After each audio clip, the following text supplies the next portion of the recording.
সম্পর্কে আল্লাহ রাব্বুল আলামিন ভালো জানেন। এরপর আল্লাহ রাব্বুল আলামিন বলছেন কিতাবুন আনজালনাহু ইলাইক। এই কিতাব কোন কিতাব? গোটা কোরআনকে কিতাব বলা হয়েছে। গোটা কোরআনে কারীমের ভিতরে 114টি সূরা আছে। কয়টা সূরা? 114টি সূরা।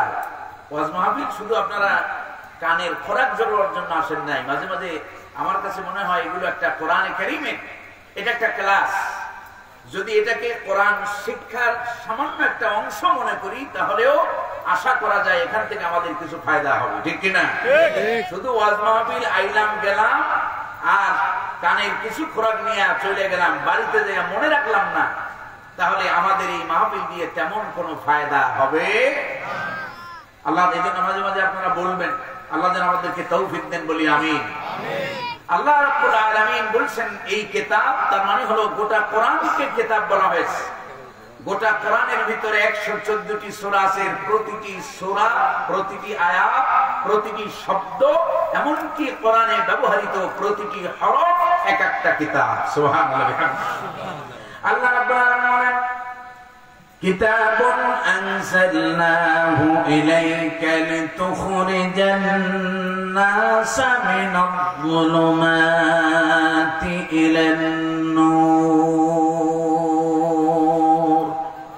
এই কিতাব আমি তোমাদেরকে এই জন্য দিয়েছি, এই কিতাব আমি আপনার প্রতি নাযিল করেছি, অবতীর্ণ করেছি এই উদ্দেশ্যে যেন তাম পৃথিবীর মানব গোষ্ঠীকে অন্ধকার থেকে বের করে আলোর রাস্তা দেখাতে পারেন। সুবহানাল্লাহ।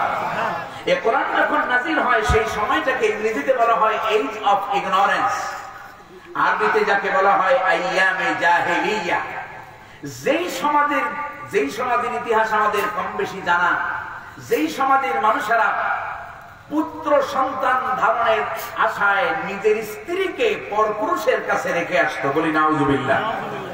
যেই সমাজের মানুষেরা কন্যা সন্তান হলে পরে জীবন্ত কবর দিত, যেই সমাজের মানুষেরা যাদের ভিতরে হিংসা, বিদ্বেষ, অহংকার, হানাহানি, মারামারি, কাটাকাটি এগুলো ছিল যাদের নিত্য নৈমিত্তিক ব্যাপার, পৃথিবীর সেই কঠিনতম দুঃসময়ে আল্লাহ রাব্বুল আলামিন তার হাবিবকে কোরআন দিয়ে বলছেন এই কিতাব দিলাম এই জন্য লিতুখরিজান নাসা মিনাজ-যুলুমাতি ইলান-নূর, যেন তাম পৃথিবীর মানব গোষ্ঠীকে চলমান সকল সংকট থেকে, ফ্রম ইগনোরেন্স এন্ড ইলিটারেসি, তাম পৃথিবীর মানুষকে এই মূর্খতা, অজ্ঞতার, অমানুষা অন্ধকার থেকে বের করে আলোর রাস্তা যেন দেখাতে পারেন, সেই জন্য আমি আল্লাহ আপনাকে দিয়েছি কিতাব। সুবহানাল্লাহ।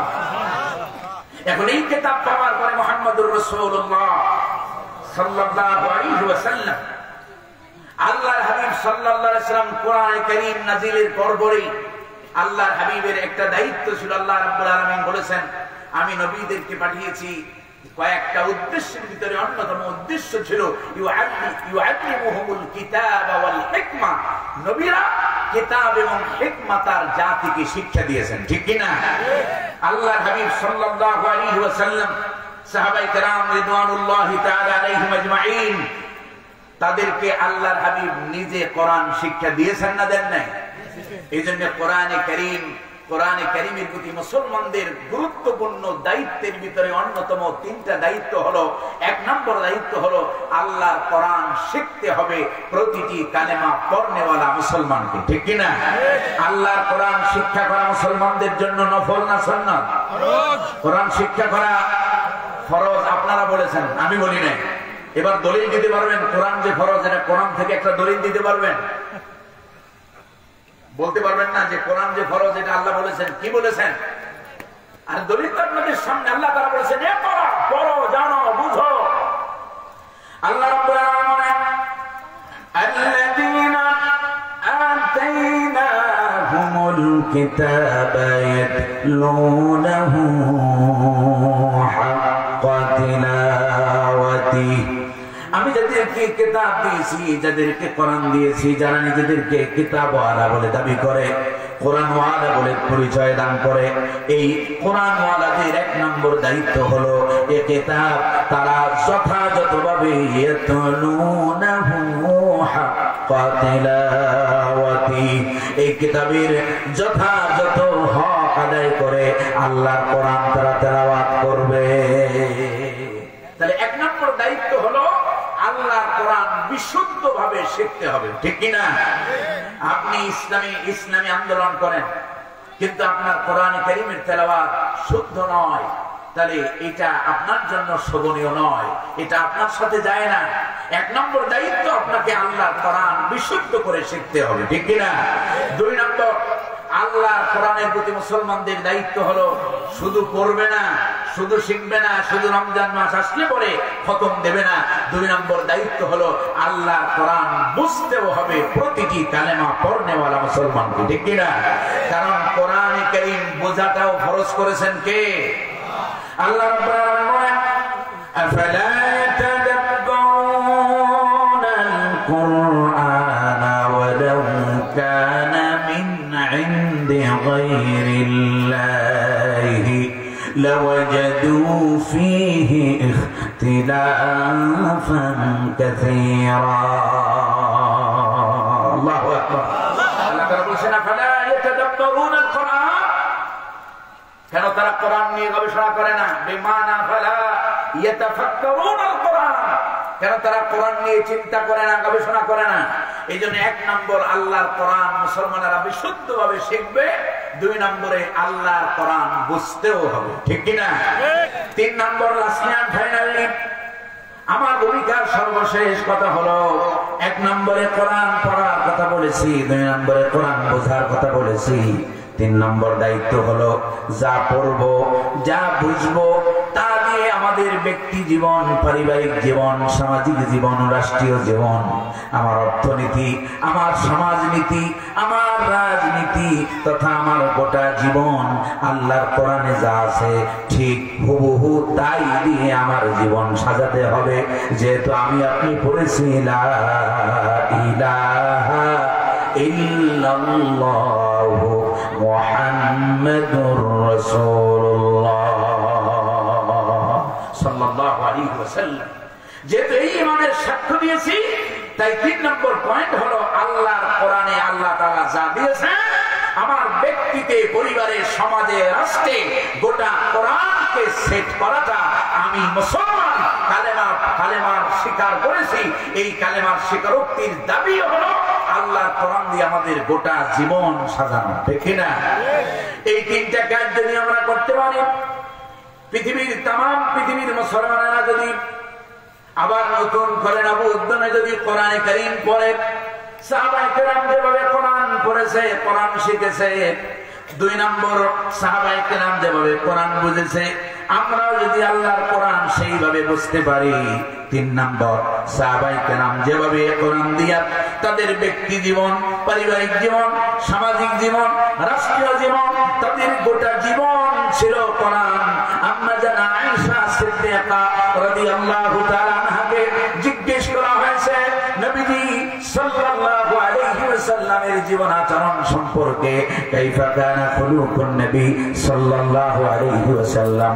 জিজ্ঞেস করা হলো মা উম্মুল মুমিনিন হযরত আয়েশাকে জিজ্ঞেস করা হলো, মা জাননী আমাদের রাসূলের চরিত্র কেমন ছিল? আম্মা জানা আয়েশা পাল্টা প্রশ্ন করলেন, বললেন আকরাউকাল কোরআন, তুমি কি কোরআন পড়ো না? কানা খুলুকুহু আল কোরআন। সুবহানাল্লাহ। নবীজির চরিত্র ছিল গোটা কোরআন যা, নবীজির চরিত্র ছিল তা। সুবহানাল্লাহ বলবেন না? সম্মানিত শুধু এই জন্য তিন নম্বর দায়িত্ব হলো, তিন নম্বর কাজ হলো এই কোরআন দিয়ে আমাদের ব্যক্তি, পরিবার, সমাজ, রাষ্ট্র, গোটা জীবন যদি সাজাতে পারি, আল্লাহ রাব্বুল আলামিন বলেন, আমার আগে ভাইজান যে আয়াতে কারিমা পড়েছে, আল্লাহ তাআলা বলেন ফামান তাবিআ হুদায়া ফালা খাউফুন আলাইহিম ওয়ালা হুম ইয়াহজানুন। আল্লাহু আকবার। ফামান তাবিআ হুদায়া, যারা নাকি হুদা মানে হলো কি?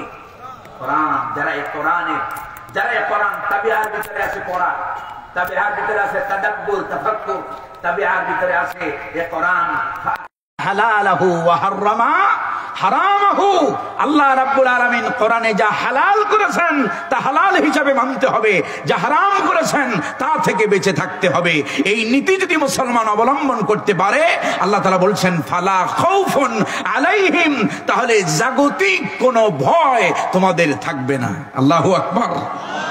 ওয়ালা হুম ইয়াহজানুন, বাকি থাকে পরকাল। আল্লাহ রাব্বুল আলামিন বলছেন ওয়ালা হুম ইয়াহজানুন, পরকাল নিয়ে কোরআন পন্থীদের, আল্লাহর কোরআনের অনুসারীদের পরকাল নিয়ে কোনো দুশ্চিন্তা থাকবে না। সুবহানাল্লাহ বলবেন না? কিয়ামতের দিন আল্লাহ রাব্বুল আলামিন এই কোরআন যারা পড়বে, কোরআন যারা বুঝবে, কোরআন দিয়ে ব্যক্তি, পরিবার, সমাজ, রাষ্ট্র যারা সাজাবে, নিজেদের জীবন যারা গঠন করবে, আল্লাহ রাব্বুল আলামিন বলবেন উদখুলুল জান্নাতা লা খাউফুন আলাইকুম ওয়ালা আনতুম তাহজানুন। আল্লাহু আকবার। আল্লাহ তাআলা অর্ডার করবেন, বলবেন উদখুলুল জান্নাহ, জান্নাতে ঢোকো, এন্টার দ্য প্যারাডাইস, লা খাউফুন আলাইকুম।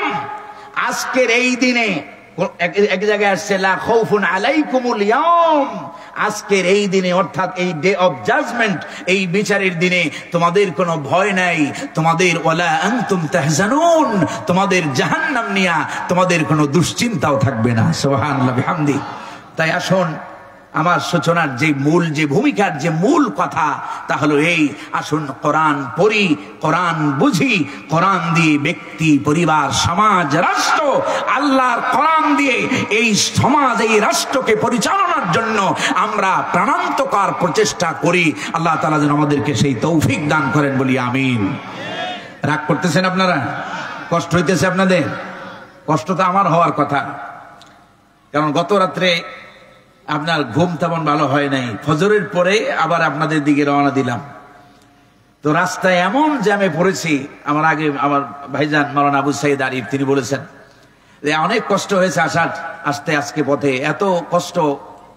তো যাই হোক, সামনে একটা মেলা, কি যেন বলে আপনার, কি প্রেম বাজার নাকি প্রেমতলি, সে প্রেমতলিতে আপনার মেলা বসেছে। তো আসার সময় দেখলাম যে বিশাল অনেক জ্যামজট, রাস্তাঘাটে অনেক গাড়ির লোকেরা বলেছে যে কোনো গাড়ি 4-5 ঘন্টা ছিল, 5 ঘন্টাও দাঁড়ায় ছিল এক জায়গায়। আপনারা খোঁজ নিলে পাবেন, যেহেতু এটা শহরের মানুষ বেশি সচেতন হয়। তো যাই হোক, আল্লাহ রাব্বুল আলামিন ভয় পাইছিলাম যে আসতে পারবো কিনা, আল্লাহ তাআলা পৌঁছিয়ে দিয়েছেন, এজন্য পড়ছি আলহামদুলিল্লাহ। আমাদেরকে পরিবর্তন করতে হবে। বক্তা, একটু আগে বলতেছিলাম ভিতরে, যে বক্তাদেরকে দূর থেকে আইনে ওয়াজ শুনতে হবে কেন? এই চাপাই রাজশাহীতে আলেমদের আমি তো মনে করি আলেমদের খুনি, বড় বড় আলেমরা এখানে আছে, ঠিক কিনা? এবারে আপনার বাংলাদেশের বড় বড় বক্তাও এই অঞ্চলে আছে। মাওলানা আব্দুর রাজ্জাক বিন ইউসুফ সাহেবের বাড়ি এই অঞ্চলে, ঠিক কিনা? এই রাজশাহীর দিকেই তো তাদের বাড়ি বোধহয়। আমার বাড়ি যদিও অনেক দূরে, আমার বাড়ি হলো সেই দক্ষিণবঙ্গে। মাওলানা দেলোয়ার হোসেন সাইদি রাহেমাহুল্লাহ, তাকে আপনারা চেনেন, আপনাদের হৃদয়ের স্পন্দন, কলিজার টুকরা। হুজুরের জেলা হলো পিরোজপুর, আমার জেলা হলো বরগুনা। তো আমি হুজুরেরও অনেক পরে, আলহামদুলিল্লাহ, আল্লাহ রাব্বুল আলামিন। তো সেখানের মানুষ আমরা এখানে এসেছি, আরো আসছি। গত 2 তারিখে আসছিলাম আপনাদের পাশে ব্রিজের ওপারে, ওটা কি বলে, মহানন্দা নাকি, হ্যাঁ, মহারাজপুর এসেছিলাম। তার আগে গত বছর এমন এক জায়গায় নিচে কয় হুজুর শিবগঞ্জে মাহফিলের কথা কইয়া নিচে সোয়ার হাসনাপুর হলো, এদিকের অনেক ছেলে পেলেও চিনবে না যে সোয়ার হাসনাপুর কই। আমি জানি, কারণ এই চাপাই বক্তারা নাকি সোয়ার হাসনাপুরে যাইতে চায় না। তো রাত্রে সন্ধ্যার সময় আপনার ট্রলারে উঠেছি, বিকাল বেলা ট্রলারে উঠছি, যায় নামাইছে কোন রকম আপনার এশারের আগে বোধহয় নামছি, মাগরিবের আগে পরে উঠছি মনে নেই, এরপরে যে এশারের আগে নামছি সেখানে। এবারে আবার মাহফিল শেষ করে রওনা দিছি, প্রায় 1-1.5 ঘন্টা নদীর ভিতরে ছিলাম। আবার নৌকার মাঝি বলতেছিল, আপনার ট্রলারওয়ালা বলতেছিল যে ওই পাশে হলো ইন্ডিয়া, তা বোঝেন না, তখন আবার আমলটা কাঁদে। তো যাই হোক, আল্লাহ রাব্বুল আলামিন হেফাজত করেছেন, পৌঁছে দিয়েছেন। তো এই জন্য মাঝে মাঝে এমন জায়গায় মাহফিলের কথা বলে, কয় হুজুর এই তো শহরের পাশে বইলা আপনার এই আমার 11 বছরের অভিজ্ঞতা, ক্ষুদ্র অভিজ্ঞতা, এই 11 বছর এই তাফসীরের ময়দানে একবার জামালপুরের এক মাহফিলে, বিশাল সফরের কাহিনী শোনার উদ্দেশ্য নয়, কথায় কথা আসলো এই জন্য বলছি। আপনার জামালপুরে নিয়ে গেছে, কয় হুজুর বক্সিগঞ্জে আসবেন। তো সেই বক্সিগঞ্জের কথা বলে এরপরে আপনার কুড়িগ্রামের দুইটা জায়গা, একটা হলো নদীর ওপারে, একটা হলো এপারে, কুড়িগ্রাম পড়ছে আর কি, রাজীবপুর, চর রাজীবপুর বলে, সেখানে নিয়ে গেছে। প্রায় 1 ঘন্টার মতো আপনার বালুর মধ্য দিয়ে মোটরসাইকেল চলছে। এই হলো জীবন। তা বক্তারা তো অনেকে চিন্তা করে যে হুজুর টাকা তো মোটা অঙ্কের পান।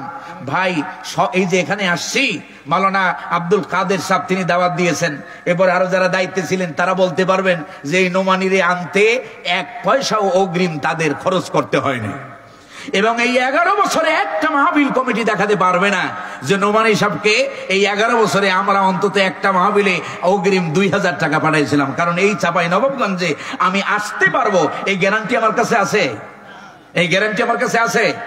আসতে কত রাস্তাঘাটে কত অ্যাক্সিডেন্ট হয়, যেই বক্তা সাহেবগণ নেন, আর নেওয়ার কারণও আছে কিছু। তবে যারা নেন একটু আমি বলবো ইত্তাকিল্লাহ, আল্লাহকে ভয় করুন। আপনি যদি মারা যান আর যদি মাহফিলে বসতে না পারেন, মাহফিলের টাকা কেউ ফেরত দেবে এইরকম আত্মীয় স্বজন পাওয়া বড় কঠিন, এইরকম আত্মীয় স্বজন পাওয়া কঠিন। আপনি যদি মাহফিলে বসতে না পারেন, মাহফিলে বসার আগে যদি রাস্তায় মারা যান আর টাকা ফেরত না দিয়ে যদি, তাহলে কিয়ামতের ময়দানে কি অবস্থা হবে তা আল্লাহই ভালো জানে, ঠিক কিনা? এই জন্য অগ্রিম টাকা পয়সা, হ্যাঁ আপনার প্রয়োজন যেটা সেটা আপনি আগে বলতে পারেন। বা অনেকেই এখন পাঠায়, এক সময়কার এগুলো ছিল না, আগে পাঠাইতো না। আগে মানুষের একটা বিশ্বাস ছিল, ভালোবাসা ছিল, হৃদ্যতা ছিল।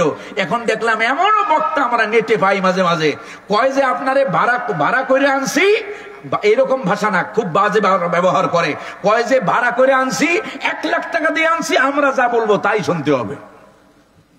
নাউযুবিল্লাহি মিন যালিক।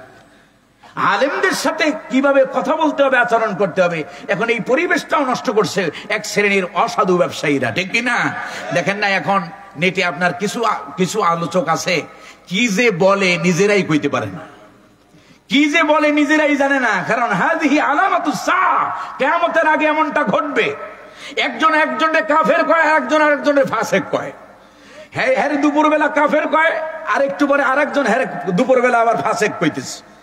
এই যে ফেসবুকের ভিতরে মানুষ দ্বিধাদ্বন্দ্বের ভিতরে আছে, মানুষ কার কাছে যাইবে?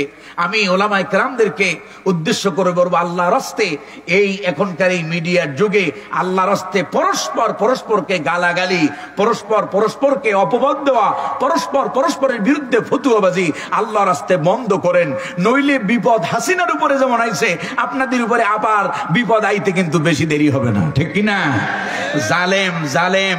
জালেম এমনে আসে না। জালেম ওই জাতির, ওই জনপদের লোকদের অসভ্যতার কারণে, অন্যায়ের কারণে, পদস্খলনের কারণে জালেম চাপায়া দেন কে?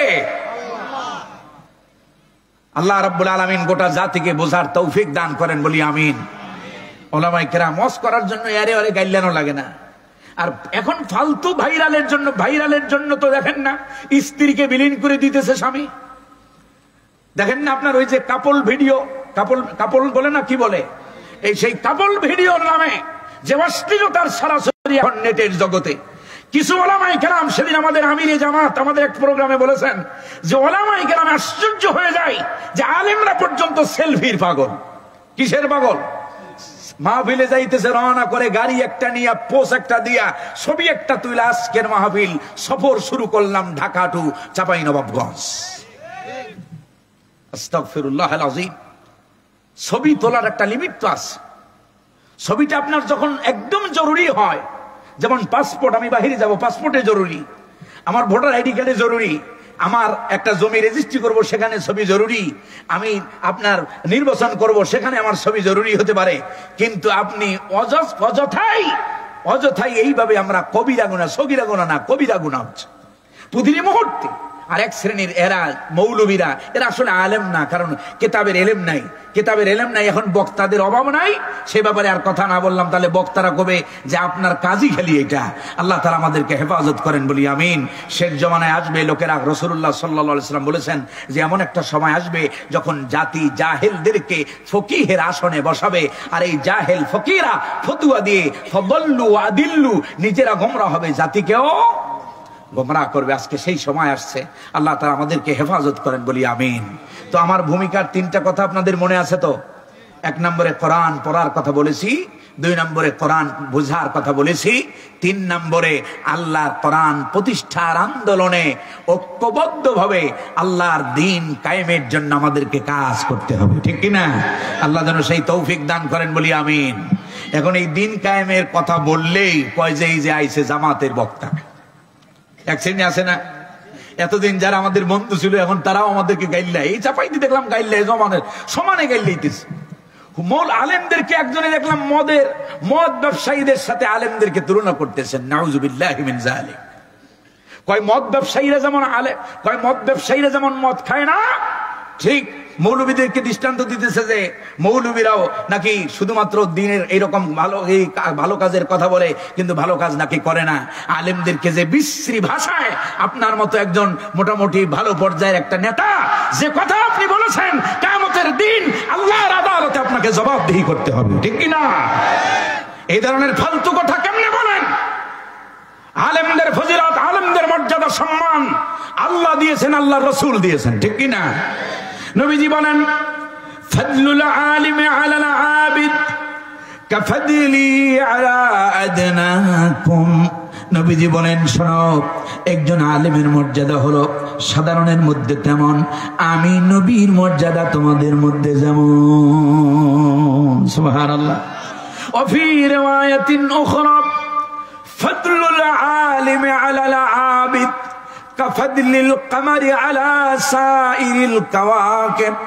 নবীজি বলেন, সমস্ত তারকারাজির মধ্যে চাঁদের মর্যাদা যেমন গোটা উম্মতের মধ্যে আলেমদের মর্যাদা তেমন। সুবহানাল্লাহ। ওয়া ফি রিওয়ায়াতিন উখরা নবীজি আমার আবার বলেন, ফাদলুল আলিমি আলাল আবিদ কাফাদলিল বদরি আলা সাইরিল কাওয়াকিব। সমস্ত তারকারাজির মধ্যে পূর্ণিমার রাতের চাঁদের মর্যাদা যেমন আমার উম্মতের মধ্যে আলেমদের মর্যাদা তেমন। সুবহানাল্লাহ। বদরুন হলো পূর্ণিমার চাঁদ। বদরুন মানে কি? কমরুন শব্দের অর্থ হলো জেনারেল মুন, আর বদরুন বলা হয় পূর্ণিমার চাঁদকে। নবীজি বলেন, আমার উম্মতের মধ্যে আলেমদের মর্যাদা তেমন যেমন আকাশের তারকারাজির মধ্যে পূর্ণিমার রাতের চাঁদের মর্যাদা যেমন। এবার আমার আল্লাহ রাব্বুল আলামিন আলেমদের শান সম্পর্কে, মান সম্পর্কে আল্লাহ তাআলা নিজে বলেছেন, ইন্নামা ইয়াখশাল্লাহা মিন ইবাদিহিল উলামা। আল্লাহু আকবার।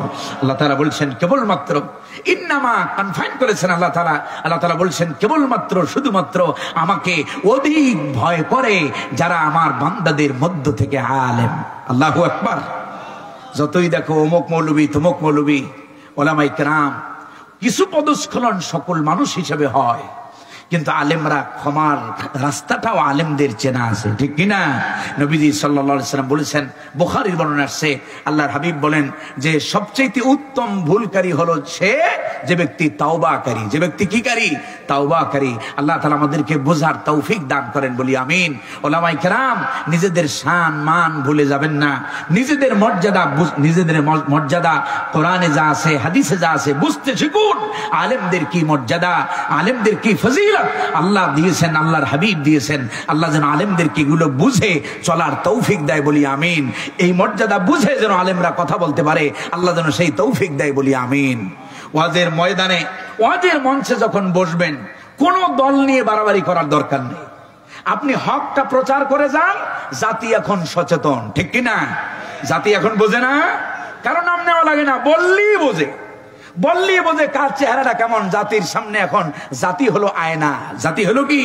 আয়না। জাতির সামনে সব পরিস্ফুটিত হয়। জাতি বুঝতে পারে কারা ভালো মানুষ, কারা খারাপ মানুষ, কারা সামনে আসলে বলে এদেশের কল্যাণ হবে, মানবতার কল্যাণ হবে, আর কারা আসলে বলে রাস্তাঘাটে চাঁদাবাজির ঠেলায় টেকা যাবে না। এটা জাতি বোঝে না। আল্লাহ তাআলা আমাদেরকেও বোঝার তৌফিক দান করেন বলি আমিন। পুরো আমার সাথে আউযু বিল্লাহি মিনাশ শাইতানির রাজীম বিসমিল্লাহির রহমানির রহিম والتين والزيتون وطور سينين وهذا البلد الأمين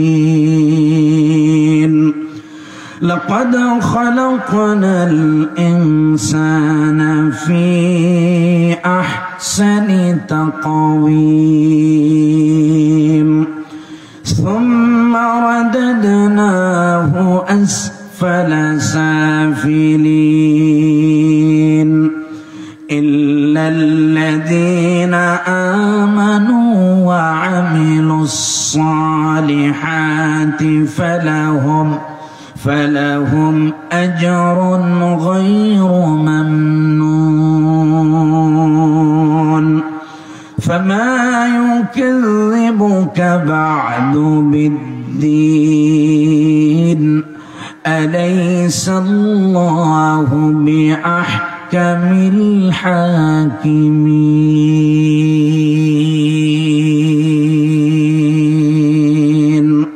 صدق الله العظيم আমি আপনাদের খেদমতে কোরআনুল কারীমের 30 নম্বর পারার সূরাতুত তিন আপনাদের খেদমতে তেলাওয়াত করেছি। এই সূরার ভিতরে মাত্র 8টি আয়াত আছে। কয়টা আয়াত? এই 8টি আয়াতের ভিতরে আল্লাহ রাব্বুল আলামিন মানব সৃষ্টির মূল তত্ত্ব এবং তথ্য এবং মানব সৃষ্টির মূল উদ্দেশ্য আল্লাহ রাব্বুল আলামিন আলোচনা করেছেন। এবং মানুষকে যে উদ্দেশ্যে সৃষ্টি করা হয়েছে, মানুষ যদি সেই উদ্দেশ্যে কাজ না করে তাহলে তার পরিণতি কত ভয়ঙ্কর হবে, আর যদি করে তাহলে তার প্রতিদান কত বড় হবে, সেই সম্পর্কে আলোকপাত করেছেন আল্লাহ সুবহানাহু ওয়া তাআলা। আল্লাহ রাব্বুল আলামিন বলছেন ওয়াত-তিনি ওয়াজ-যাইতুন। তিনের আগে উলামায়ে কিরাম যারা আছেন তারা বুঝবেন, তিনের আগে যে ওয়াও আসছে এই ওয়াওটাকে আরবি গ্রামারে ওয়াও কাসমিয়া বলা হয়। আল্লাহ তাআলা বলছেন তিনের কসম, ওয়াজ-যাইতুন এবং যাইতুনের কসম। তিন এবং যাইতুন এ দুটি ফল বা বৃক্ষের নাম। একটা তিন ফল যেটি এটা আমরা অনেকেই চিনি, এখন আলহামদুলিল্লাহ বাংলাদেশে আসে। এই তিন বেশি উৎপাদন হয় সুরিয়ায়, বিশেষ করে সিরিয়ায়। এই জন্য আল্লাহ রাব্বুল আলামিন মূলত এই তিনের মধ্য দিয়ে আল্লাহ সুবহানাহু ওয়া তাআলা সিরিয়ার কসম করেছেন। কিসের কসম? সিরিয়ার কসম। 2 নম্বরে আল্লাহ তাআলা বলছেন ওয়াজ-যাইতুন, যাইতুনের কসম। যাইতুন হলো অলিভ। এই যে অলিভ অয়েলের তেল আমরা মাখি না, এই যে সামনে শীতের মৌসুম আসতেছে, আমরা যে অলিভ অয়েলের তেল মাখি, এই অলিভ অয়েল, অলিভ বা যাইতুন এটি বেশি উৎপাদন হয় প্যালেস্তাইন, ফিলিস্তিনে, যেখানে বাইতুল মুকাদ্দাস আছে, যেখানে মানুষেরা আজ ইহুদি এবং খ্রিস্টানদের ষড়যন্ত্রের শিকার। যেই বাইতুল মুকাদ্দাস মুসলমানদের প্রথম কিবলা। আমরা আল্লাহর কাছে দোয়া করি, রব্বে করিম এই বাইতুল মুকাদ্দাসকে আপনি মুসলমানদের হাতে, আল্লাহ তাআলা মুসলমানদের হাতের কর্তৃত্ব আবার পুনরায় দান করে দেন, বলি আমিন। আল্লাহর কাছে দোয়া করবেন। ইমাম আইম্মা যারা আছেন, খতিব যারা আছেন, মসজিদে সব সময় দোয়া করবেন, খুতবায় দোয়া করবেন। খুতবায় এভাবে দোয়া করবেন, আল্লাহুম্মা আনকিদিল বাইতুল মুকাদ্দাস, আল্লাহ আপনি এই বাইতুল মুকাদ্দাসকে ইহুদিদের হাত থেকে আপনি হেফাজত করেন, রক্ষা করেন, বলি আমিন। আল্লাহ রাব্বুল আলামিন এই বাইতুল মুকাদ্দাস এটি এমন একটি ভূমি, এমন একটি পবিত্র স্থান যার চতুর্পাশকে বরকত দিয়ে ভরপুর করে রেখেছেন কে? সূরা বনি ইসরাঈলের ভিতরে আল্লাহ রাব্বুল আলামিন বলছেন আল্লাহ তাআলা বলছেন সুবহানাল্লাযী আসরা বিআবদিহি লাইলাম মিনাল মাসজিদিল হারামি ইলাল মাসজিদিল আকসা আল্লাযী বারাকনা হাওলাহু লিনুরিয়াহু মিন আয়াতিনা ইন্নাহু হুয়াস সামিউল বাসীর। আল্লাহ রাব্বুল আলামিন বলছেন আল্লাযী বারাকনা হাওলা, যেই বাইতুল মুকাদ্দাসের চতুর্পাশকে বরকত দিয়ে পরিপূর্ণ করে দিয়েছেন কে? ইহুদি আর খ্রিস্টানরা, ওরা এটা জানে। মুসলমানরা গাফলাতের ভিতরে, ওরা এইটা জানে বলে এই বাইতুল মুকাদ্দাস কত যা কিছু হোক তারপরও বাইতুল মুকাদ্দাস ওদের লাগবেই, ঠিক কিনা? তবে এটাও সত্য, ইনশাআল্লাহ বাইতুল মুকাদ্দাস কশিন কালো পরিপূর্ণরূপে বাইতুল মুকাদ্দাস ইহুদিরা দখল করতে পারবে, মুসলমানদের হাতে থাকবে ইনশাআল্লাহ। আল্লাহ রাব্বুল আলামিন যেন এই বাইতুল মুকাদ্দাসকে মুসলমানদের হাতে দান করে দেন বলি আমিন। তো এই জাইতুন তৈরি হয়, বেশি উৎপাদন হয় এই প্যালেস্তাইনে, বাইতুল মুকাদ্দাসের আশেপাশে। এই জন্য আল্লাহ রাব্বুল আলামিন তিনের মধ্য দিয়ে সুরিয়ার আর জাইতুনের মধ্য দিয়ে এই প্যালেস্তাইনের ফিলিস্তিনের বাইতুল মুকাদ্দাসের কসম আল্লাহ তাআলা করেছেন। তাফসীরের কিতাবে বিভিন্ন অনেক কিতাবে বিভিন্ন ধরন, বিভিন্ন ব্যাখ্যা, বিভিন্ন বিশ্লেষণ আছে। আমার কাছে যেটা সহজ আপনাদেরকে বুঝাইতে সহজ হবে এবং অত্যন্ত আপনারা যে ভাষায় বুঝবেন আমি সে ভাষায় বোঝানোর চেষ্টা করছি। ওমা তৌফিকি ইল্লা বিল্লাহ, আল্লাহ যেন আমাদেরকে বোঝার তৌফিক দেন বলি আমিন। 3 নম্বরে আল্লাহ রাব্বুল আলামিন বলছেন ওয়া তুরি সিনিন, আর তুরে সায়নার কসম। এই তুরে সায়না হলো সেই তুরে সায়না, সেই উপত্যকা যেখানে বসে মুসা আলাইহিস সালাম কথা বলেছেন কার সাথে? আল্লাহ তাআলা বলেছেন কোরআনে কারীমে ওয়া কাল্লামাল্লাহু মুসা তাকলিমা। খারাপ লাগতেছে আপনাদের? কষ্ট হইতেছে? আমার কাছে হাসি রসের গল্প নাই। আমি বক্তা, অনেকে আসে যে চিন্তা করে যে হুজুর আসবে মজার মজার কিছু কিস্সা কাহিনী। গতকাল কি একটা মাহফিল এখান থেকে ফোন দিয়েছিল, হুজুর এখানকার মহিলারা একটু কাহিনী টাহিনী শুনতে চায় বেশি। আপনাদের এই শিবগঞ্জ থেকে ফোন দিয়েছিল একজন, তো বললো যে কাহিনী টাহিনী শোনার জন্য খুব ভালো, অনেকে কাহিনী শুনতে চায়, যেন আপনার চোখে পানি টানি আসে, কান্না টান্নার কথা বলবেন, তাহলে আমাদের এখানকার লোকজন। আমি বললাম যে ভাই, কোরআনে কারীমের চাইতে উত্তম নসিহত, উত্তম ওয়াজ আর হয় না, ঠিক কিনা? কারণ আল্লাহ রাব্বুল আলামিন এই কোরআনে কারীমের ভিতরে আল্লাহ রাব্বুল আলামিন নিজে বলেছেন ওয়া মান আহসানু মিনাল্লাহি কিলা। আল্লাহু আকবার। আল্লাহ রাব্বুল আলামিন বলেন ওমান আহসানু ইসমে তাবদীল। আল্লাহ তাআলা বলেন আমি আল্লাহর চাইতে কথায় অধিক সুন্দর কথা আমি আল্লাহর চাইতে আর কি কেউ বলতে পারে? সবচাইতে সুন্দর কথা কার? এবার আমাদের কথার মধ্যে ভুল ত্রুটি থাকা অস্বাভাবিক না স্বাভাবিক? আমাদের কথার ভিতরে ভুল ত্রুটি থাকতেই পারে এবং থাকে। আর আমি যেই রব্বে কারীমের কথাগুলো শুনাইতেছি, সেই রব্বে কারীম আপনাদেরকে গ্যারান্টি দিতেছেন ওয়ামান আসদাকু মিনাল্লাহি হাদিসা। আল্লাহু আকবার। আমি আল্লাহর কথার চাইতে অধিক সত্য কথা আর কি কেউ বলতে পারে? সবচাইতে সুন্দর কথা কার? সবচাইতে সত্য কথা কার? এই জন্য নবীজি সাল্লাল্লাহু আলাইহি ওয়াসাল্লাম বলেছেন, যে ব্যক্তি মান ক্বালা বিহি সাদাকা, যে ব্যক্তি কোরআন দিয়ে কথা বলে সে ব্যক্তি সত্য কথা বলে। সুবহানাল্লাহ বলবেন না? আর যে ব্যক্তি এই কোরআন দিয়ে মানুষদেরকে রাস্তা দেখায়, পথ দেখায়, আল্লাহর হাবিব বলেন হুদিয়া ইলা সিরাতিল মুস্তাকিম, সে যেন সরল সঠিক পথের দিশা দান করলো। আল্লাহ রাব্বুল আলামিন বলেন, তাহলে 3 নম্বরে কসম করতেছেন ওয়া তুরি সিনিন, তুরে সায়না। এটা এই তুরে সায়না হলো, এই তুরে সায়না আপনার মিশরে অবস্থিত। আল্লাহ রাব্বুল আলামিন এই তুরে সায়নার কসম করে গোটা মিশরকে বুঝিয়েছে। এরপরে ওয়াহাদাল বালাদিল আমিন, হাদা হলো আরবি গ্রামারে উলামায়ে কেরাম যারা আছে ইসমে ইশারাতুল লিল করিব, কোন নিকটবর্তী কোন বিষয়কে ইন্ডিকেট করার জন্য হাজা আরবি গ্রামারে ব্যবহার হয়।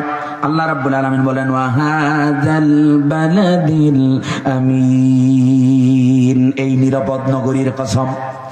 এর মানে হলো মুহাম্মদুর রাসূলুল্লাহ সাল্লাল্লাহু আলাইহি ওয়াসাল্লাম এই সূরা যখন নাজিল হয় তখন তিনি মক্কা আল মুকাররমায় অবস্থান করছিলেন।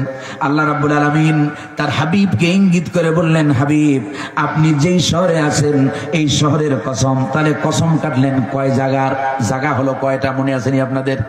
1 নম্বরে গেল সিরিয়া, 2 নম্বরে গেল প্যালেস্তাইন, 3 নম্বরে মিশর, 4 নম্বরে মক্কা আল মুকাররমা। তাহলে কয়টা জায়গা পাইলাম? কয়টা? পৃথিবীর এই চারটা গুরুত্বপূর্ণ জায়গার কসম করার পরে আল্লাহ রাব্বুল আলামিন এবার তার মূল স্পিচ, মূল বক্তব্য আল্লাহ তাআলা পেশ করতেছেন। আল্লাহ বলেন, লাকাদ খালাকনাল ইনসানা ফি আহসানি তাকওয়িম।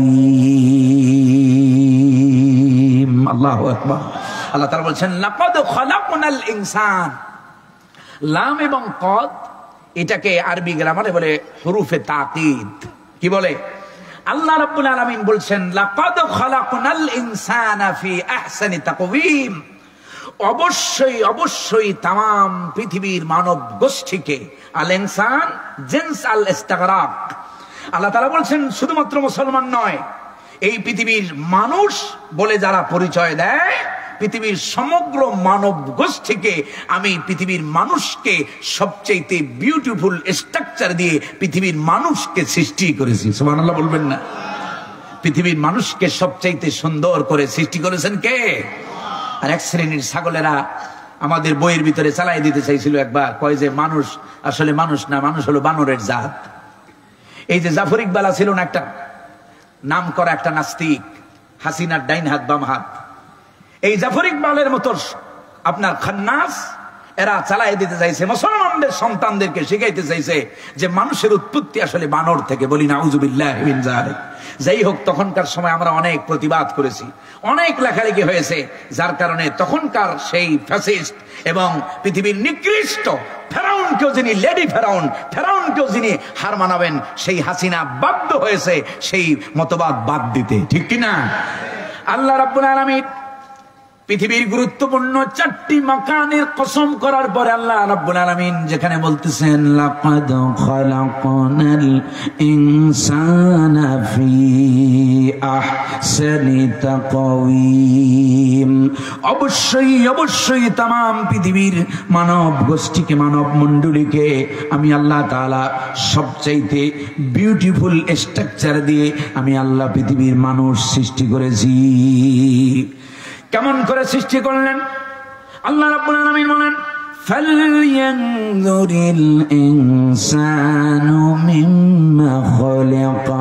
ও মানুষ, নিজের দিকে তাকায় দেখো না, নিজের। ফালইয়ানজুরিল ইনসান, ও মানুষ, ফালিয়ানজুর নজরের অর্থ হলো, নজর মানে হলো শুধু তাকানো নয়, নজরের ভিতরে ফালিয়াতাদাব্বার আছে, ফালিয়াতাফাক্কার আছে। ও মানুষ দেখো, তাকাও, চিন্তা করো, ভাবো, গবেষণা করো। ফালিয়ানজুরিল ইনসানু মিম্মা খালাক, কি থেকে? আমি আল্লাহ তাআলা তোমাকে সৃষ্টি করেছি। ألم نجعل له عينين ولسانا وشفتين। আল্লাহু আকবার। আল্লাহ তাআলা বলছেন, আলাম নাজআল লাহু আইনাইন। ও মানুষ, আমি কি তোমারে দুইটা চোখ দিই নাই? এই চোখ দুইটা দিলেন কে? এখন চোখ দিয়েছেন কি করার জন্য? খালি মোবাইলের ভিতরে সিনেমা, থিয়েটার, নোবেল, এরপরে যত অশ্লীল ভিডিও আছে সব সারাদিন তো ভালো, রাত 12টা পর্যন্ত কপাল পরা মুসলমান কিছু আছে, যুবক, তরুণ, আবাল, বিদ্যা, বনিতা সব সমানে সমানে মোবাইলের ভিতরে যত অন্যায় যা কিছু আছে সব অবলোকন করে। ঠিক কিনা? এই মোবাইল ভালো সাইডের চাইতে খারাপ সাইডই বেশি। ঠিক নয় কি? আজকের যুব সমাজের চেহারার দিকে তাকাইলে মনে হয় না মুসলমানের বাচ্চা। চেহারার ভিতরে নূর নাই, জ্যোতি নাই, আলো নাই। জীবনের প্রদীপ জ্বালানোর আগেই জীবন প্রদীপ নিভাইয়া দেয়। ঠিক কিনা? এই মোবাইলের মাধ্যমে এমন কোন অন্যায় নাই যা মোবাইলের ভিতরে নাই। আল্লাহ তাআলা মানুষকে চোখ দিয়েছেন, একটু চিন্তা করেন, এই চোখ যার নাই। আল্লাহ বলেন, আলাম নাজআল লাহু আইনাইন। ও গোলাম, আমি কি তোরে দুইটা চোখ দিই নাই? এখন এই চোখ যে কত দামি জিনিস, আজীব এক জিনিস। চোখের ডাক্তার দেখবেন, চোখের হসপিটালে যাবেন, এই যে বাংলাদেশ চক্ষু, জাতীয় চক্ষু ইনস্টিটিউটে যাবেন, যে চোখের যে কত বিভাগ আছে, এই চোখের ভিতরে একটা চোখে যার ডিস্টার্ব হয়, আমি আমার আব্বাকে নিয়ে গত মাসে অনেক দিন দৌড়াইতে হয়েছে হসপিটালে এই একটা চোখ নিয়ে। চোখের কর্নিয়া, চোখের ভিতরে, চোখের ডাক্তারদের ভিতরে আবার ধরন আছে, কেউ কর্নিয়ার ডাক্তার, কেউ আপনার এটাকে কি বলে মানে চোখের যে পানি শুকায় তার ডাক্তার আলাদা, এরপরে কর্নিয়ার ডাক্তার আলাদা, সবকিছু আলাদা আলাদা পার্ট চোখের ভিতরে। আল্লাহ বলেন, বান্দারে, আলাম নাজআল লাহু আইনাইন, আমি কি তোরে দুইটা চোখ দিই নাই? আর আমি আল্লাহ তোরে দিয়েছি ওয়ালিসানান, একটা জিহ্বা দিয়েছি। জিহ্বা দিয়েছেন কে? এখন এই জিহ্বা আছে বলে যা খুশি তাই বলা যাবে?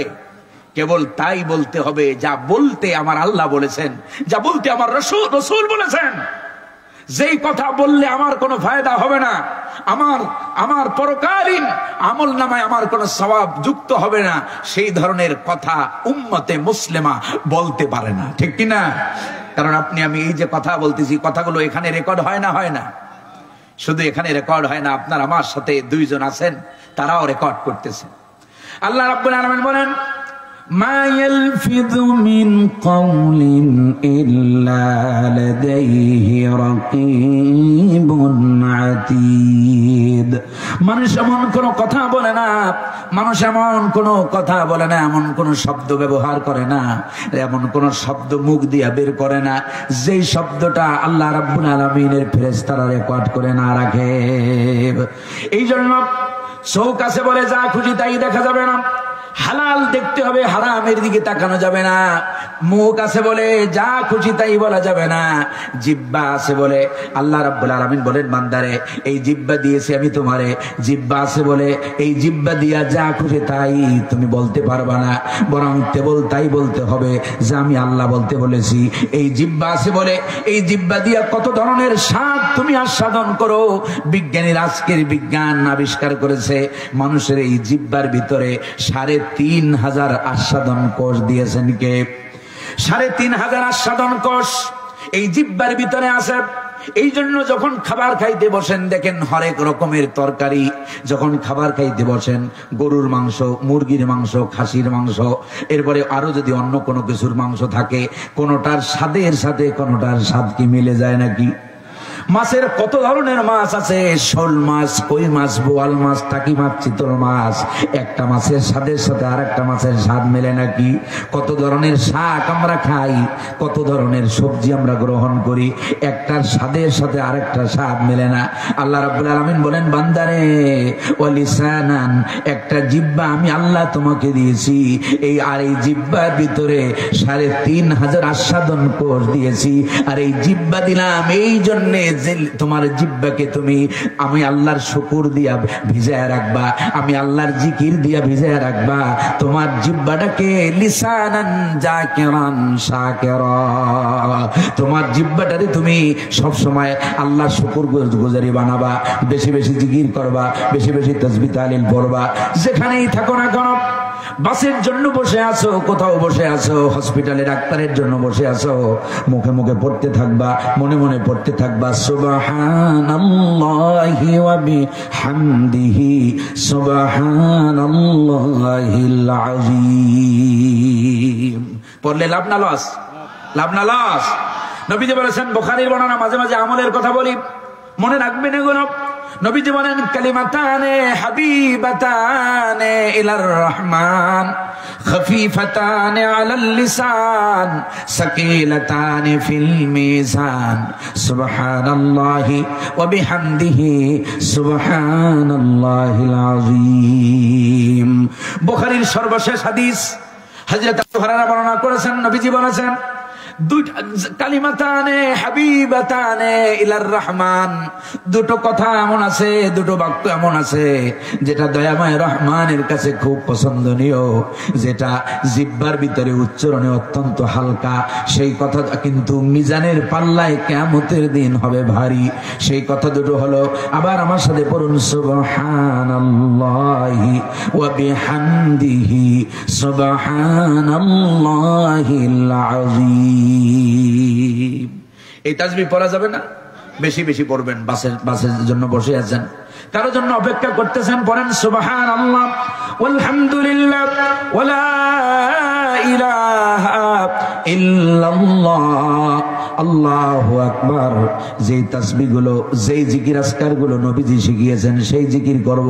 এখন তো জিকিরের অভাব নাই, এক এক পীরের মুরিদ এক এক রকম জিকির করে, আছে না নাই? ভাইরা আমার, কিয়ামত পর্যন্ত যদি ওই পীরের শিখানো জিকির করেন, সেই জিকির যদি কোরআন আর হাদিস অনুযায়ী যদি না মেলে, নবীজি যদি সেই জিকির জীবনে না শিখান, সাহাবায়ে কেরাম যদি সেই জিকির জীবনে না করেন, তাহলে আল্লাহর কসম কিয়ামত পর্যন্ত নবীজির যেই জিকির শিখান নাই, সাহাবায়ে কেরাম যেই জিকির শিখান নাই, ওই জিকির যদি কিয়ামত পর্যন্ত করেন, কিয়ামত পর্যন্ত করতে থাকবেন, কিন্তু আমল নামায় কোনো সওয়াব অ্যাড হবে না।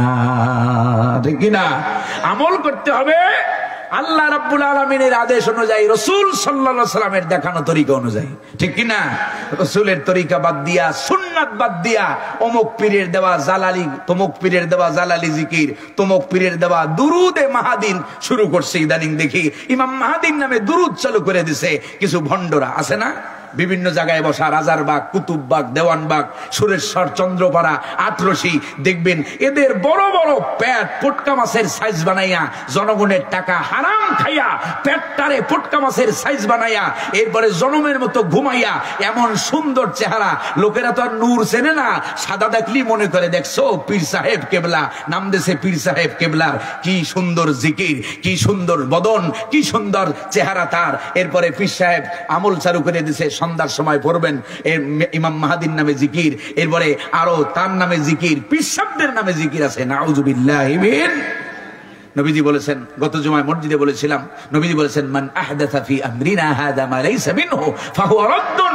যে ব্যক্তি আমাদের দ্বীনের ভিতরে নতুনত্ব আনলো, যেটা আমি করি নাই, সাহাবায়ে কেরাম করেন নাই, যারা এই সকল কাজ নতুন কিছু আবিষ্কার করবে, সেটা প্রত্যাখ্যাত হবে।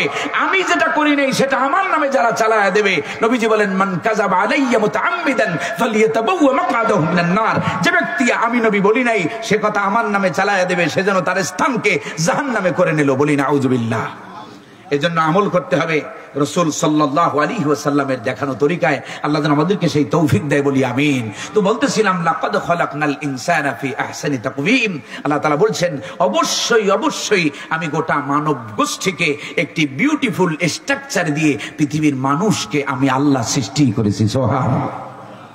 এখন এই মানুষকে এত সুন্দর করে সৃষ্টি করেছেন, শুধুমাত্র মানুষ এই পৃথিবীতে এত সুন্দর করে সৃষ্টি করেছেন খামোখা নয়।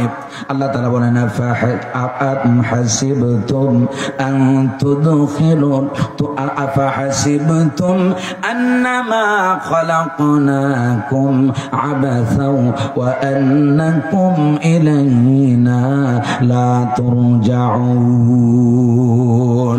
আল্লাহ রাব্বুল আলামিন বলেন, মানুষ তোমরা কি মনে করেছো, আফাহাসিবতুম আন্নামা খালাকনাকুম আবাসা, আমি আল্লাহ তাআলা এত সুন্দর করে তোমাদেরকে অযথা কোনো কারণ ছাড়া আমি আল্লাহ তাআলা তোমাদেরকে সৃষ্টি করেছি, তোমরা কি এটা মনে করছো? আর তোমরা কি মনে করো, ওয়া আন্নাকুম ইলাইনা লা তুরজাউন, তোমরা কি মনে করছো যে তোমাদেরকে আমি আল্লাহর কাছে আসতে হবে না, ধরা দিতে হবে না, আমি আল্লাহর কাছে ফিরে যেতে হবে না? এইটা কি তোমরা মনে করছো? তার মানে আমাদেরকে সৃষ্টি করেছেন, খামোখা সৃষ্টি করা হয় নাই, উদ্দেশ্যহীন সৃষ্টি করা হয় নাই। আমাদেরকে সৃষ্টির পিছনে বিশাল একটা উদ্দেশ্য আছে না নাই? আল্লাহ রাব্বুল আলামিন বলেন, ওয়ামা খালাকতুল জিন্না ওয়াল ইনসা ইল্লা লিয়াবুদুন। সূরা জারিয়াতের ভিতরে আল্লাহ রাব্বুল আলামিন বলেন, আমি মানুষের জিনকে সৃষ্টি করেছি শুধুমাত্র কেবলমাত্র গোলামি হবে আমি আল্লাহর গোলামি করার জন্যই আমি মানুষের জিন তৈরি করেছি। আবার সূরা বনী ইসরাঈলের ভিতরে আল্লাহ রাব্বুল আলামিন বলেছেন, ক্বাদা রাব্বুকা আল্লা তা'বুদু ইল্লা ইয়্যাহু ওয়া বিল ওয়ালিদাইনি ইহসানা। আল্লাহু আকবার। আল্লাহ তাআলা বলেছেন, ক্বাদা রাব্বুক, আরবিতে কদা বলা হয় বিচারকের চূড়ান্ত রায়কে আরবিতে কদা বলে। আল্লাহ তাআলা বলছেন, আমি আল্লাহর পক্ষ থেকে চূড়ান্ত সিদ্ধান্ত হলো এই, ফাইনাল ডিসিশন হলো এই, আল্লাহ তা'বুদু ইল্লা ইয়াহু, আমি আল্লাহ ছাড়া অন্য কারো গোলামি করা যাবে, গোলামি করতে হবে কেবলমাত্র কার? আবার সূরা বাইয়ানার ভিতরে আল্লাহ রাব্বুল আলামিন বলেছেন, ওয়ামা উমিরু ইল্লা লিয়া'বুদুল্লাহা মুখলিসিনা লাহুদ্দীন। আল্লাহ রাব্বুল আলামিন বলেন, ওমা উমিরু, কোনো দায়িত্ব নাই, কোনো কাজ নাই, কোনো আদেশ করা হয় নাই, একটা মাত্র কাজ, একটা মাত্র আদেশ, সেটা হলো লিয়া'বুদুল্লাহা মুখলিসিন, একনিষ্ঠভাবে নিরেটলি নির্ভেজাল ভাবে গোলামি করতে হবে। শুধুমাত্র কার গোলামি করবো? কার? দাসত্ব হবে কার? এই দাসত্ব করার জন্যই, গোলামি করার জন্যই আল্লাহ তাআলা পৃথিবীর মানুষকে সৃষ্টি করেছেন। আর গোলামি কেমনে করতে হয় তার নমুনা শিক্ষা দেওয়ার জন্য আল্লাহ রাব্বুল আলামিন সাইয়েদনা আদম থেকে শুরু করে হাত্তা নবিয়ুনা হাবিবুনা খলিলুনা মুরশিদুনা কুদওয়াতুনা সাইয়্যিদুনা রফিকুনা মুহাম্মাদুর রাসূলুল্লাহ সাল্লাল্লাহু আলাইহি ওয়াসাল্লাম পর্যন্ত অসংখ্য অগণিত নবী এবং রাসূল আল্লাহ তাআলা পাঠিয়েছেন শুধুমাত্র গোলামির ট্রেনিং দেওয়ার জন্য। সুবহানাল্লাহ বলবেন না? আল্লাহ রাব্বুল আলামিন বলেন, ওয়ালাকাদ বা'আসনা ফি কুল্লি উম্মাতির রাসূলান আন ই'বুদুল্লাহা ওয়াজতানিবুত তাগুত। আল্লাহু আকবার। আল্লাহ রাব্বুল আলামিন বলেন, অবশ্যই অবশ্যই ফর এভরি নেশন, প্রতিটি জাতির জন্য, ওয়ালাকাদ বা'আসনা ফি কুল্লি উম্মাহ, প্রতিটি সম্প্রদায়ের জন্য। আবার কোন কোন জায়গায় বলা হয়েছে ওয়ালি কুল্লি কওমিন, প্রতিটি সম্প্রদায়ের জন্য। আল্লাহ তাআলা বলেন ওয়ালি কুল্লি কওমিন হাদ, প্রতিটি সম্প্রদায়ের জন্য আমি পথ প্রদর্শনকারী পাঠিয়েছি, নবী পাঠিয়েছি, রাসূল পাঠিয়েছি। আর এই নবী আর রাসূলদের দায়িত্ব ছিল আনি'বুদুল্লাহা ওয়াজতানিবুত তাগুত। নবীদের কাজই ছিল আনি'বুদুল্লাহ, গোলামি করতে হবে কার? এই শুধুমাত্র একটা উদ্দেশ্য। আর ওয়াজতানিবুত তাগুত, তাগুত থেকে জাতিকে বাঁচানোর জন্য এবং গোলামির ট্রেনিং দেওয়ার জন্য আল্লাহ রাব্বুল আলামিন নবীদেরকে পাঠিয়েছেন। আর শুধু গোলামি করার জন্যই এত সুন্দর করে আপনাকে আমাকে সৃষ্টি করেছেন। কিন্তু গোলামি কি আমরা আল্লাহর করি? আমাদের ভিতরে কি আল্লাহর গোলামি আছে?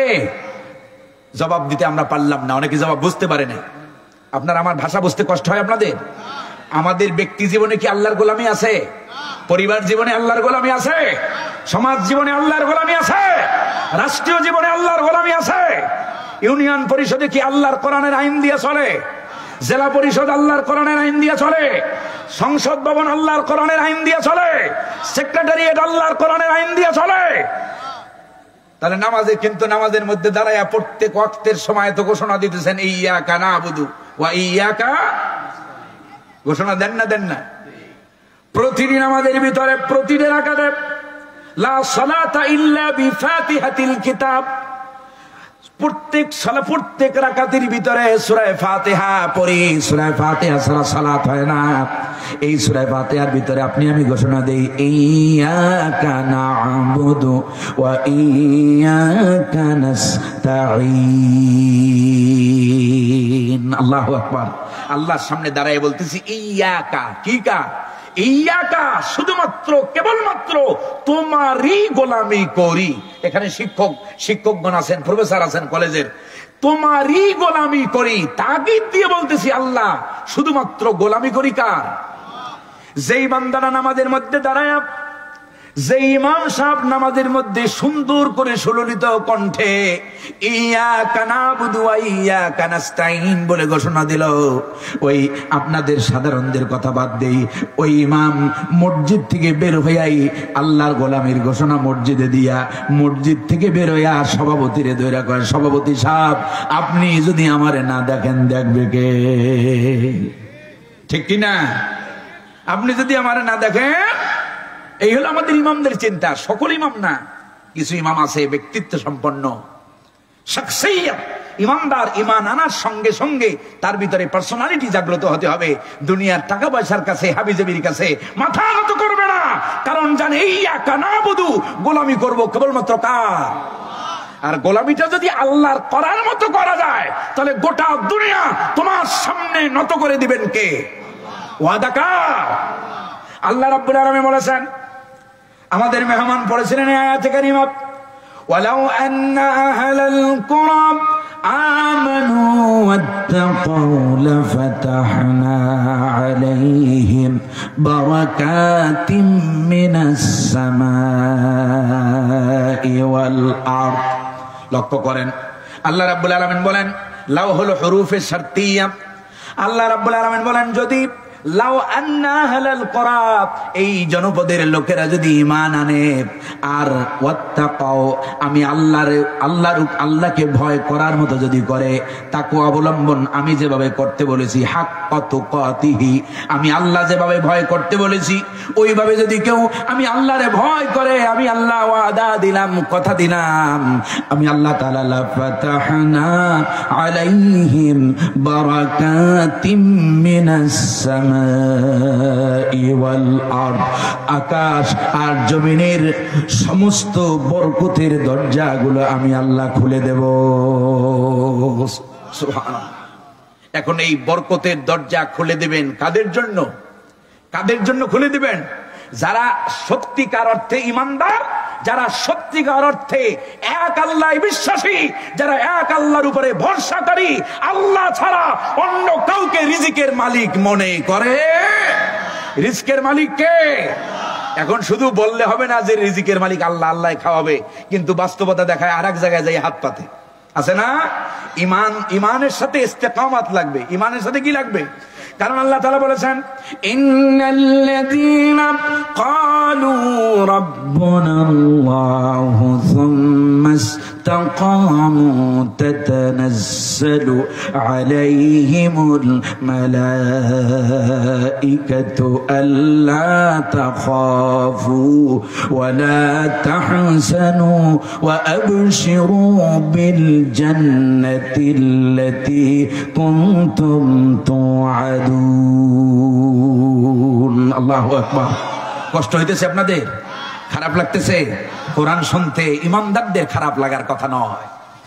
কোরআন শুনতে খারাপ লাগে কেবল তাদের যাদের কলিজার মধ্যে আব্দুল্লাহ ইবনে উবাই ইবনে সালুল আছে, যাদের কলিজার মধ্যে কি আছে? নেফাক আছে, মুনাফিক আছে। কারণ নবীজি আল্লাহ রাব্বুল আলামিন বলেছেন, এ কথা আমি নুমানির বানানো কোনো কথা নয়, আল্লাহ রাব্বুল আলামিন নিজে বলেছেন, নবী فإذا قرأت القرآن جعلنا بينك وبين الذين لا يؤمنون بالآخرة حجابا مستورا। الله أكبر। নবী যখন আপনি যখন কোরআন পড়েন, ইদা করাতাল কোরআন, আপনি যখন কোরআন পড়েন, এর মানা হলো আপনি যখন কোরআনের সমাজ বিনির্মাণের কথা বলেন, আপনি যখন কোরআনের আদর্শ প্রতিষ্ঠার আন্দোলনের কথা বলেন, তখন আপনার মাঝে আর তাদের মাঝে তারা কারা? তারা হলো ওই লোক জাআলনা বাইনাকা ওয়া বাইনাল্লাযীনা লা ইউমিনুনা বিল আখিরা, যারা পরকালকে বিশ্বাস করে না, যারা মনে করে দুনিয়ার জীবনই আসল, খাও দাও ফুর্তি করো, দুনিয়াটা মস্ত বড়, দুনিয়া কা মজা লে লো, দুনিয়া তুমহারি হো, এইসব চিন্তা চেতনায় যারা বিশ্বাস করে, আল্লাহ তাআলা বলেন তাদের মাঝে আর তোমার মাঝে হিজাবাম মাসতুরা, একটা পর্দা, ঢাকনা, একটা আড়াল তৈরি করে দেই। যেই ঢাকনা আড়াল থাকার কারণে দুনিয়াতে ওর কান আছে ঠিক, সব শোনে, গান, সিনেমা, নোবেল, থিয়েটার সব ওর শুনতে দেখতে মজা লাগে, কিন্তু ওর কাছে শুধু মজা লাগে না কোরআন, ঠিক কিনা? কোরআনের কথা বললেই কয় ধর্মের নামে ব্যবসা করে। মিয়া সাহেব, ধর্মের নামে ব্যবসা করি আমরা? ধর্মের নামে ব্যবসা আমরা করি না। আমরা তো বছরের এই 12 মাসের ভিতরে 12 মাস আপনার 365 দিনই এই একই লেবাসে ঘুরি বেরি, কিন্তু এক শ্রেণীর লোক আছে নির্বাচনের হাওয়া আসলে পরে মাথায় টুপি চলে, ঠিক কিনা? নির্বাচন আসলে পরে হাতের ভিতরে তসবিহ ওঠে, নির্বাচন আসলে পরে মসজিদে যায়, মসজিদের পাশ দিয়ে যখন নেতা সাহেব যায়, ওযু থাউক আর না থাউক, টুপি থাউক আর না থাউক, শিয়েন মোছা রুমাল হইলো মাথায় একটা বান্দা, আল্লাহু আকবার, কপালে যা আছে ভোটটা অন্তত পাইতে হবে, ঠিক কিনা? দেখেন না নেতারা কয় অন্তত এই কয় মাস আমাদেরকে নামাজ জামাতের সাথে পড়তে হবে, বলে না? দেখেন না, এক নেতা বলতেছে যে অন্তত এই কয় মাস আমাদেরকে কি করতে হবে? জামাতের সাথে নামাজ পড়তে হবে। আর এক নেতা বলতেছে যে অন্তত পক্ষে এই কয়টা দিন সাদাবাজি করা যাবে না, মানে নির্বাচনের আগ পর্যন্ত সাদাবাজি করো না, নির্বাচন আসলে যত বড় বাড়াইয়া দিও। নামাজ এই কয়দিনের জন্য জামাতের সাথে পড়তে হবে, বুদ্ধি দিতেছেন, পরামর্শ দিতেছেন যে এই কয়দিন নামাজ জামাতের সাথে পড়লে লোকজনের সাথে দেখা সাক্ষাৎ হবে, একটু প্রচারণা ভালো করে জনগণকে বুঝাইতে হবে যে আমরাও নামাজ পড়ি। কারণ ইসলামী আন্দোলনগুলোরে ঠেকাইতে হলে আগে আমাকেও এখন হুজুর হইতে হবে। কথা বোঝেন নাই? বাস্তবে তো হুজুর না, আসলে অন্তত হুজুরের ব্যাস তো ধরতে হবে, ঠিক কিনা? আল্লামা ইকবাল বলেছেন, ये हाल तेरा जाल है, ये हाल तेरा जाल है, मकसूद तेरा मल है, क्या जब तेरा जल है लाखों को अंधा कर दिया। मियां साहब, এই যে ভান ধরতেছো এগুলো হলো বন্ডামি। এগুলো কি? ये हाल तेरा जाल है, मकसूद तेरा माल है। আসল উদ্দেশ্য হলো জনগণের ধোঁকা দিয়া বোকা বানায়া হাজার হাজার কোটি কোটি টাকা বিদেশে পাঠানো, ঠিক কিনা? নির্বাচনে দেখেন না, প্রার্থী ঘোষণা হওয়ার সাথে সাথে মনে হয় যেন বাংলাদেশে দ্বিতীয় বিশ্বযুদ্ধ শুরু হয়েছে। গতকালকে দেখলাম সিলেটে আপনার ডাইরেক্ট সরাসরি গুলি করতেছে একই পার্টির লোক, একই দলের লোক, আপনার মানে তারা বিপক্ষে। দেখেন না দুই নেতা। আপনাদের এখানে তো এই ঝামেলা আছে না? আছে। এই ঝামেলা নাই বাংলাদেশে শুধুমাত্র একটা দলে। আল্লাহ যেন যাদের মধ্যে এই ঝামেলা নাই, যাদের ভিতরে এতাআত আছে, ইনশাআল্লাহ আশা করতেছি আগামীর বাংলাদেশ কেউ ঠেকাতে পারবে না। ইসলামের সূর্য এখানে উদিত হবেই হবে ইনশাআল্লাহ। আপনারা মনে হয় চান না? কারা কারা চান একটু হাতটা দেখি। লিল্লাহে তাকবীর, লিল্লাহে তাকবীর। হাত যে জাগাইছেন এইটা কিন্তু ক্যামেরার ভিতরে রেকর্ড আছে না নাই? এই ক্যামেরা এই দুনিয়ার কোন ক্যামেরা না, আসল ক্যামেরা লগে আছে না নাই? وكل إنسان ألزمناه طائره في عنقه ونخرج له يوم القيامة كتابا يلقاه منشورا। الله أكبر।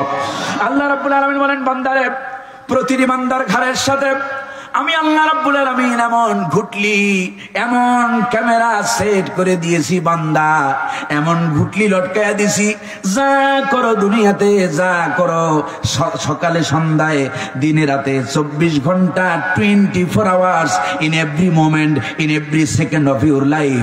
তোমার জীবনের প্রতিটি মুহূর্তে তুমি যা করো সব কিছু রেকর্ড করেন কে?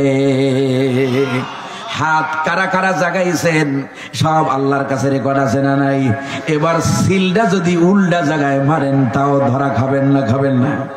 ধরবেন কে? ইন্না বাতশা রাব্বিকা লাশাদীদ। আল্লাহু আকবার। আল্লাহর কাছে এই সামনে হাত জাগাইয়া যদি উল্টা জায়গায় সিল মারেন, কিয়ামতের দিন আল্লাহর সামনে আপনি যে খেলাফকারীদের, ওয়াদা খেলাফকারীদের কাতারে আপনাকে আমাকে দাঁড়াইতে হবে, ঠিক কিনা? আল্লাহ যেন ইসলামের পক্ষে রায় দেওয়ার তৌফিক দেয়, বলি আমিন। ইসলাম যদি ক্ষমতায় যায়, ইসলামিক নেতারা এদেশে যারা এমপি ছিল, মন্ত্রী ছিল, 2টা মন্ত্রণালয় পরিচালনা করেছে, 1 পয়সার দুর্নীতি দেখাইতে পারে না, ঠিক কিনা? মাইক্রোস্কোপাল যন্ত্র লাগাইয়া ফখরুদ্দিন মঈনুদ্দিন খুঁজছিল, যদি এই 2 ইসলামপন্থীর আপনার মন্ত্রণালয়ে কোনো দুর্নীতি পাইতো তাহলে অগরজা ভাইরাল হয়েছে তার চাইতে 300 গুণ বেগে বেশি ভাইরাল হইতো তারা, ঠিক কিনা? বোঝেন না? মৌলবী দোষ করতে কত কিছু ঘটতেছে, কত স্কুল কলেজে, কিন্তু কোন মাদ্রাসায় কোন মৌলবী একটুখানি কিছু করছে আর অমনে সমস্ত চ্যানেলগুলো, মিডিয়াগুলো খারাপ হয়ে যায়, অমুক হুজুর তমুক করেছে, ঠিক কিনা? এজন্য ইসলামপন্থীদেরকে সতর্ক থাকতে হবে। আল্লাহ যেন বোঝার তৌফিক দেয়, বলি আমিন। তো বলতেছিলাম, গোলামি হবে কার? দাসত্ব হবে কার? নামাজের ভিতরে যেই ঘোষণা দিলেন, যদি ব্যক্তিতে, পরিবারে, সমাজে, রাষ্ট্রে যদি এই ঘোষণা যদি কার্যকর করা যায়, আল্লাহ রাব্বুল আলামিন বলেছেন ফালইয়াবুদু রাব্ব হাযাল বাইতিল্লাযী আত'আমাহুম মিন জু'ইন ওয়া আমানাহুম মিন খাউফ। আল্লাহু আকবার। আল্লাহ তাআলা বলেছেন ফালইয়াবুদু রাব্ব হাযাল বাইত। কোন সূরার আয়াত? কোন সূরা? আরে কপাল ভরা মুসলমান। ফালইয়াবুদু রাব্ব হাযাল বাইত, সূরা কুরাইশ। আল্লাহ তাআলা যেন কুরাইশদেরকে হাত ধরে বলতেছেন, ও কুরাইশরা, এই ঘরের মালিকের গোলামি করো। সুবহানাল্লাহ বলবেন না?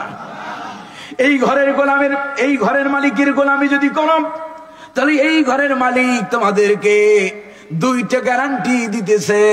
ফালইয়াবুদু রাব্ব হাযাল বাইতিল্লাযী আত'আমাহুম মিন জু'।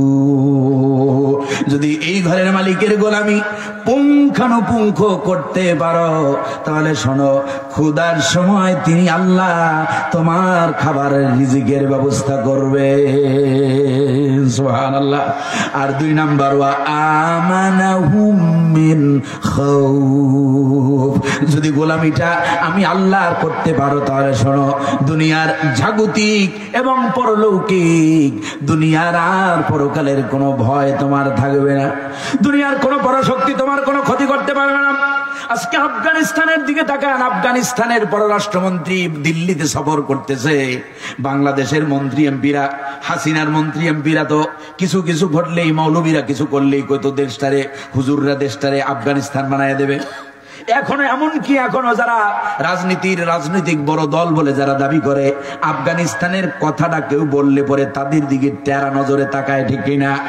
অথচ ও বাংলাদেশের মুসলমান, তাকায়া দেখো, পার্শ্ববর্তী দেশ মুশরিকেরা ইমানদারদের সাথে সম্পর্ক করতেছে তাদের নিজেদের স্বার্থের জন্য। তারা বুঝে গেছে আফগানিস্তানের লোকেরা আল্লাহ বিশ্বাসী, কোরআনের আইন তারা কায়েম করেছে।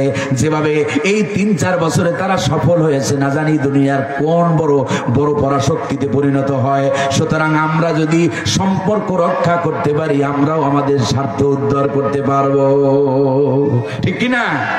আফগানিস্তান 3 বছরের ব্যবধানে পৃথিবীর এখন উন্নয়নশীল শুধু নয়, উন্নত রাষ্ট্রে পরিণত হতে যাচ্ছে। আল্লাহু আকবার। আফগানিস্তানের মুদ্রার দাম পৃথিবীর সবচাইতে, মুদ্রা যে সকল মুদ্রার দাম বেশি, তার ভিতরে আফগানিস্তানের মুদ্রা অন্যতম। সুবহানাল্লাহ বলবেন না? ভাইরা আমার, আফগান পৃথিবীর মুসলমানরা যদি কোরআন দিয়ে শাসন ব্যবস্থা যদি কায়েম করতে পারে, কোরআনের আল্লাহর আইন যদি জীবনে, ব্যক্তিতে, পরিবারে, সমাজে, রাষ্ট্রে যদি কায়েম করতে পারে, তার যে কি সুফল, তার উজ্জ্বল দৃষ্টান্ত হচ্ছে বর্তমান আফগান, ঠিক কিনা? আফিমের চাষ, তাদের দেশে আফিম হতো, একটা নেশাজাত পণ্য, নেশাজাত দ্রব্য। এই আফিমের চাষ আপনার তালেবানরা এসে বন্ধ করে দিল। আমেরিকা তারা তাদের সংবাদে বলতে লাগলো যে এবার শেষ, এই আফগানের গোষ্ঠী, আফগানি মুসলমানের এবার না খায়া মরবে। আফগানিস্তানের মাটিতে আল্লাহ তাআলার হারামকৃত আফিম বন্ধ করে দিল, আর তালেবানরা সেখানে চাষ শুরু করলো। আপনার এটাকে কি বলে, ওই যে আপনার জাফরান আছে না, জাফরানের চাষ শুরু করলো। পৃথিবীতে এখন সেই আফগানিদের জাফরান, শুধু জাফরান নয়, আপনারা অবাক হবেন যে আফগানিস্তানের ভিতরে এই যে আমাদের দেশে পেপসি, 7 আপ, কোকা-কোলা, হাবিজাবি, ইসরায়েলের কোন পণ্য আফগানে নাই। আফগান নিজেরা এখন আপনার এত সুন্দর হালাল পণ্য, হালাল পানীয় তৈরি করেছে। সাফা কলা, পামির কলা, দেখছেন না আপনারা? এই যে সাফা কলা, পামির কলা। আর সবচেয়ে আশ্চর্যজনক ঘটনা হলো, এই সাফা কলা আর পামির কলার সবচেয়ে বড় ক্রেতা হলো আমেরিকা। সবচেয়ে বড় ক্রেতা কারা? আমেরিকা। কারণ আমেরিকা তাদের জনগণের স্বাস্থ্যের ব্যাপারে সচেতন। আমেরিকা জানে এই কোরআন পন্থীরা, ইসলাম পন্থীরা, এদের আসল ইতিহাস তারা জানে যে এরা এদের খাদ্য দ্রব্যে চুল পরিমাণ ভেজাল দেবে না। ঠিক কিনা? এই জন্য আজকে আফগানিস্তানের তারা এই পামির কোলা, সাফা কোলা, আফগানিস্তানের এগুলো তারা চলতেছে। আফগানিস্তান আগায় যাইতেছে, ইন্ডিয়ায় সফরে আসছে। আফগানিস্তানের পররাষ্ট্রমন্ত্রী ঘোষণা দিয়েছে যে কোনো মহিলা সাংবাদিক রাখা যাবে না। ইন্ডিয়া বাধ্য হয়েছে, ইন্ডিয়া উলঙ্গ আর একটা দেশ, ইন্ডিয়া বাধ্য হয়েছে মহিলা সাংবাদিক সেখানে রাখতে পারে। মুসলমান দাপটে চলো, ইমান দিয়া, ইমানের শক্তিতে যদি বলিয়ান হতে পারো, তোমাদেরকে সামনে আগায় দিবেন কে? কেউ তোমাদেরকে নত করতে পারবে না, পৃথিবীতে কেউ পারছে? আল্লাহ রাব্বুল আলামিন বলেন, ইউরিদুনা লিইউতফিউ নূরাল্লাহি বিআফওয়াহিহিম ওয়াল্লাহু মুতিম্মু নূরিহি ওয়ালাউ কারিহাল মুশরিকুন। আল্লাহু আকবার। আল্লাহ রাব্বুল আলামিন বলেন, কোরআনে কারীমের ভিতরে আসছে, আল্লাহ রাব্বুল আলামিন বলেন, ওরা চায় ফু দিয়া আমি আল্লাহর নূরকে, আলোকে নির্বাপিত করে দেবে, শেষ করে দেবে। বরং আমি আল্লাহ তাআলা আমার আলোকে প্রজ্বলিত করি, পূর্ণতা দান করি। তাতে কাফের আর মুশরিকদের কলিজার মধ্যে যত জ্বালা যন্ত্রণা হয় না কেন, বাংলাদেশে ইসলামপন্থীদের অবস্থান ভালো দেখে বাম আর রামেরা আর ইসলামিক আর একটা দল, ইসলামের নাম দিয়া আর একটা দল কাফের আর মুশরিকদের সাথে আতাত করে ইসলামপন্থীদের শক্তিকে খর্ব করার জন্য উঠে পড়ে লেগেছে। আবার আর এক দল নিজেদেরকে মুসলমান পরিচয় দেয়, কিন্তু আল্লাহ তাআলা কোরআনে বলেছেন যে ওরা মুসলমান মুমিন দাবি করে ঠিক, ওয়া মা হুম বিমুমিনিন। আল্লাহু আকবার। আল্লাহ বলেন ওরা ঈমানের দাবি করে ঠিক, কিন্তু আমি আল্লাহ সাক্ষ্য দিতেছি ওরা আদৌ ঈমানদার। কারণ ঈমানদার হলে বলতে পারে না শরীয়তের আইনে আমরা বিশ্বাস করি না। কোন ব্যক্তি যদি এই ধরনের কথা বলে শরীয়তের আইনে আমরা বিশ্বাস করি না, আল্লাহর কসম, আল্লাহে তাল্লাহে বিল্লাহে ওয়াল্লাহে রব্বিল কাবা, আল্লাহর কসম করে বলি, এই কথা বলার সঙ্গে সঙ্গে ওই দলের মানুষগুলো, ওই নেতা, তিনি আর ইমানদার বলে দাবি করতে পারেন না, তিনি কাফের হয়ে গেছেন। কারণ শরীয়তের আইন কার? এই কোরআনের আইনগুলো কার? কোরআনের আইন কার? শরীয়তের আইন কার? চোর চুরি করলে হাত কেটে দিতে হবে, আইন কার? এটা আমি নোমানির বানানো কোনো আইন নয়। জেনাকার জেনা করলে তার শাস্তি কোরআন শরীফে আছে না নাই? এই শাস্তিগুলো, এগুলোই হলো শরীয়তের ল। এই শরীয়তের ল যারা অস্বীকার করে, যারা মানে না, তাদেরকে কোরআন কাফের বলেছে, ঠিক কিনা? এরা জনমের মতো ষড়যন্ত্র করতেছে ইসলামটাকে ঠেকানোর জন্য, কিন্তু ইনশাআল্লাহ কশিন কালেও তারা ঠেকাইতে পারে নাই, আর ভবিষ্যতেও পারবে না, ঠিক কিনা? বাতিল সে দবনে ওয়ালে আয়ে আসমান হি হাম, बातिल से दबने वाले आए आसमान ही हम, सोबर कर चुका है तू इम्तिहा हमारा। বাতিলের সামনে মাথা নত করার জাতি আমরা নই। বাতিলের সামনে পরীক্ষা দিতে দিতে মুসলমানরা অদ্যাবধি পর্যন্ত এসেছে। মুসলমানদের শির কেউ উন্নত করতে পারে নাই। আবু জাহেল চেয়েছে, আবু লাহাব চেয়েছে, ফেরাউন চেয়েছে, নমরুদ চেয়েছে, কারুন চেয়েছে, সবাই চেয়েছে ইসলামকে মিটিয়ে দেওয়ার জন্য, কিন্তু কেউ পেরেছে কি? বিশ্বকবি কবি সম্রাট আল্লামা ইকবাল বলেন, সতে যা কা রহা হ্যায় अजल से ताइमरोज, सते जा कर रहा है अजल से ताइमरोज, चरागे मुस्तफा भी से शरारे बुलहबीस। আবু লাহাবের গোষ্ঠীরা সারা জীবন তাদের সাধনাই ছিল, কামনাই ছিল, বাসনাই ছিল এই মুহাম্মদুর রাসূলুল্লাহ সাল্লাল্লাহু আলাইহি ওয়াসাল্লামের আনিত জানিত চারাককে মক্কার মরু প্রান্তে নির্বাপিত করতে তারা চেয়েছে। আর আমার মালিক বলেছেন, হাবিব কোনো ভয় নাই, কোনো টেনশন নাই, আরাফানা লাকা যিকরাক, আমি আপনার প্রশংসা দিক দিগন্তময় ছড়িয়ে দেব। আল্লাহু আকবার। সুতরাং মুসলমানদের ভয় করার কোনো কারণ, আল্লাহ নিজে অভয় দিয়েছেন, ওয়ালা তাহিনু ولا تحزنوا وأنتم الأعلون إن كنتم مؤمنين سبحان الله আল্লাহ তাআলা বলছেন ওয়ালা তাহিনু ওয়ালা তাহজানু দুশ্চিন্তাগ্রস্ত হও না ভয় পেও না হতাশ হও না ওয়া আনতুমুল আ'লাউন আই ওয়া আনতুমুল ফাইজুন তোমরাই সফল হবে ওয়াদাকার তবে শর্ত হলো ইন কুনতুম মুমিনিন if you are real believer যদি তোমরা ঈমানদার হও সত্যিকার মুমিন হতে হবে ঠিক কি না মুমিনের ঈমান কচুবতার পানি নয় টলেমলে নয় মুমিনের ঈমানের সাথে সাথে ইস্তেকামাত লাগবে আল্লাহ যেন আমাদেরকে তাই দান করেন বলি আমিন তো বলতেছিলাম আল্লাহ রাব্বুল আলামিন আমাদেরকে সৃষ্টি করেছেন আল্লাহর গোলামি করব কার যদি গোলামি যে জন্য সৃষ্টি করা হলো যদি তা না করি তাহলে কি হবে আল্লাহ তাআলা বলছেন সুম্মা রাদাদনাহু আসফালা সাফিলিন যে গোলামির জন্য বানানো হলো যদি গোলামি না করো তাহলে তুমি নিচ থেকে নিচে নেমে যাবে তোমার মর্যাদা সম্মান নিচ থেকে নিচে নামায় দিবেন কে এর অনেকগুলো ব্যাখ্যা হয় এর অন্তত দুইটা ব্যাখ্যা এই হয় মানুষের খালকিয়াত সৃষ্টিগতভাবে মানুষ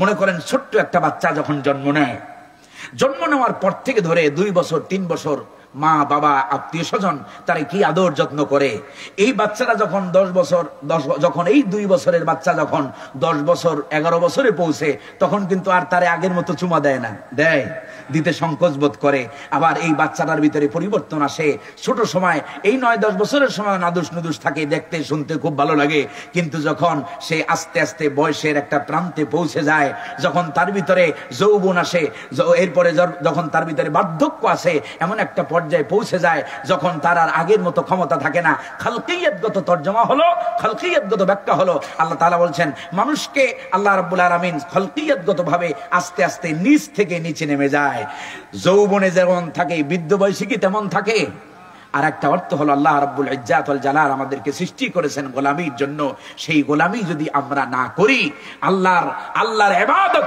আল্লাহর দাসত্ব আল্লাহর বندگی আল্লাহর যেভাবে হক সেভাবে যদি না করি তাহলে মর্যাদা সম্মান আল্লাহ রাব্বুল আলামিন আস্তে আস্তে সব পদস্খলন করে দিবেন এমন কি কিয়ামতের দিন আল্লাহ রাব্বুল আলামিন আল্লাহর গোলামি যারা করবে না তাদেরকে জাহান্নামে দিবেন কে আল্লাহ রাব্বুল আলামিন এমন জাহান্নামে তাদেরকে দিবেন কোরআন শরীফে আছে আল্লাহর গোলামি যারা করবে না আল্লাহ রাব্বুল আলামিন এমন ভয়ঙ্কর জাহান্নামে তাদেরকে দিবেন কুল্লামা নদিজাত জুলুদুহুম বাদদালনাহুম জুলুদান গায়রাহা ওই আল্লাহর গোলামি যারা করবে না জাহান্নামের আল্লাহ রাব্বুল আলামিন তাদেরকে জাহান্নামে যখন দিবেন জাহান্নামের ভিতরে দেওয়ার সঙ্গে সঙ্গে আল্লাহ রাব্বুল আলামিন বলেন কুল্লামা নদিজাত জুলুদুহুম যখন তাদের শরীরের চামড়া গুলো পুড়ে যাবে জাহান্নামের প্রচন্ড তাপে যখন পুড়ে যাবে আল্লাহ তাআলা বলেন বাদদালনাহুম জুলুদান গায়রাহা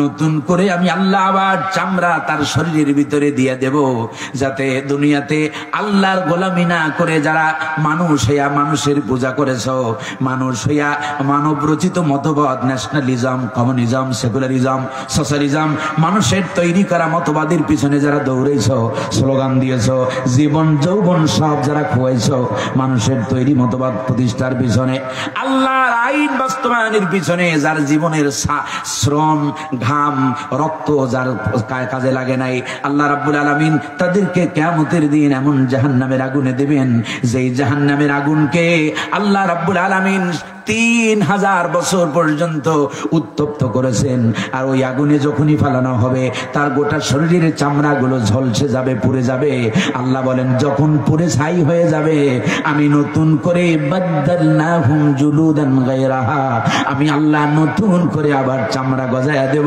যেন দুনিয়াতে কৃত অন্যায়ের স্বাদ যেন জনমের মতো আস্বাদন করতে পারো নাউজুবিল্লাহ এই জন্য ভাইয়ারা আমাদের গোটা জীবনে আল্লাহর গোলামি রাসূলুল্লাহ সাল্লাল্লাহু আলাইহি ওয়াসাল্লামের আনুগত্য করতে হবে যদি আনুগত্য করতে পারি আল্লাহ এবং তার রাসূলের আল্লাহ রাব্বুল আলামিন কোরআনে কারিমে বলেন তবে শোনো তাদের পদস্খলন হবে না ইল্লাল্লাযীনা আমানু ওয়া আমিলুস সালিহাতি ফালাহুম আজরুন গায়রু মামনুন আল্লাহু আকবার।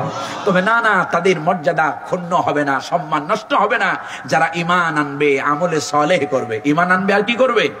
সূরা আসরের ভিতরে আল্লাহ রাব্বুল আলামিন আবার বলেছেন, চারটা কসম করার পরে আল্লাহ রাব্বুল আলামিন বলেছেন ওয়াল আসর ইন্নাল ইনসানা লাফি খুসর।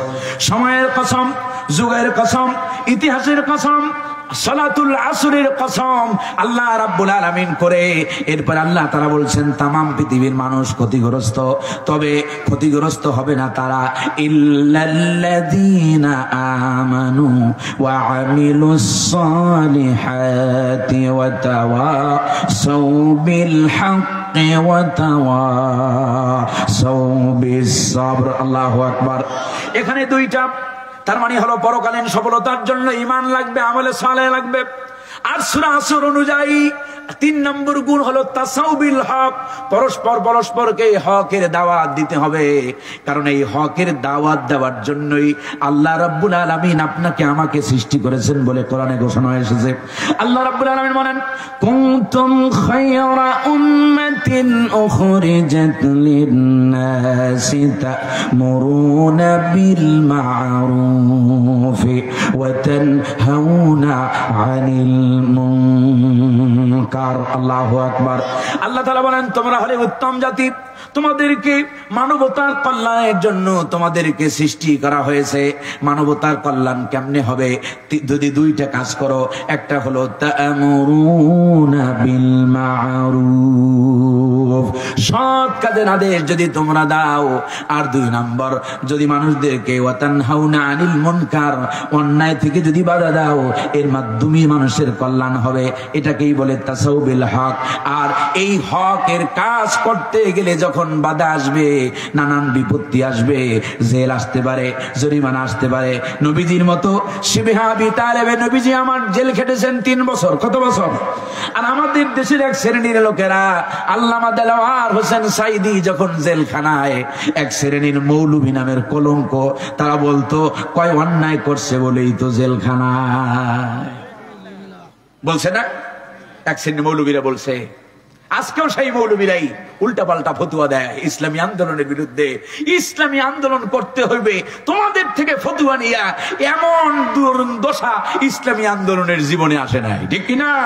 কারণ এখানে আলেমদের অভাব নাই, তোমাদের থেকে ফতুয়া নিয়া আমাদের চলতে হবে না ইনশাআল্লাহ। আমরা ইসলামী আন্দোলন করি মিয়া সাহেব, বয়স তো কম হয় নাই। এত বয়সে, এই বয়সে এই রকমের আন্তাজে ফান্তাজে কথা কেমনে বলেন? কারা বলায় সেটাও জাতি বোঝে, ঠিক কিনা? আল্লাহ তাআলা আমাদেরকে বোঝার তৌফিক দান করেন, বলি আমিন। এই সব কথায় কেউ আমরা কান দেব না ইনশাআল্লাহ। ইসলামের পক্ষে থাকবো। কারা আসলে বলে এই সমাজের লোকেরা চরিত্রবান হবে, কারা এই সমাজের মানুষদেরকে চরিত্রবান করার জন্য নামাজের ট্রেনিং দেয়, কোরআনে কারীমের সিলেবাস হাতে ধরায় দেয়। আমাদের সিলেবাসগুলো দেখেন, আমাদের একটা সিলেবাসের ভিতরও ওরা আমাদের বিরুদ্ধে যে সমস্ত প্রভাকাণ্ডা বিরোধিতা করে, ওরা আমাদেরকে বলে আমরা নাকি সাহাবা বিদ্বেষী। নাউযুবিল্লাহি মিন যালিক। সাহাবা বিদ্বেষী আমরা, আমাদের বিরুদ্ধে এই অপবাদ দাও। আমাদের কোন একজন, কোন নেতা আছে যে সাহাবায়ে কেরামের বিরুদ্ধে কথা বলেন? একটা ইতিহাস দেখাও। আলতু ফালতু কথা বলে, আর একজনকে নিয়ে তারা বাড়াবাড়ি করে, কয় যে আমাদেরকে বলে যে ওরা ইসলামী আন্দোলনের লোকদেরকে বলে, কয় যে এরা হলো আপনার মওদুদির উম্মত। নাউযুবিল্লাহ। মওদুদি রাহিমাহুল্লাহ, তার রাজনৈতিক দর্শনকে আমরা দেখি বা ফলো করি, তার ফিকহি কোনো, মওদুদি রাহিমাহুল্লাহর ফিকহি কোনো মানহাজ নাই, আলাদা কোনো মানহাজ নাই। আমাদের এই যে চাঁপাইনবাবগঞ্জের ভিতরে আহলে হাদিসের লোক আছে না নাই? লামাযহাবের লোক আছে না নাই?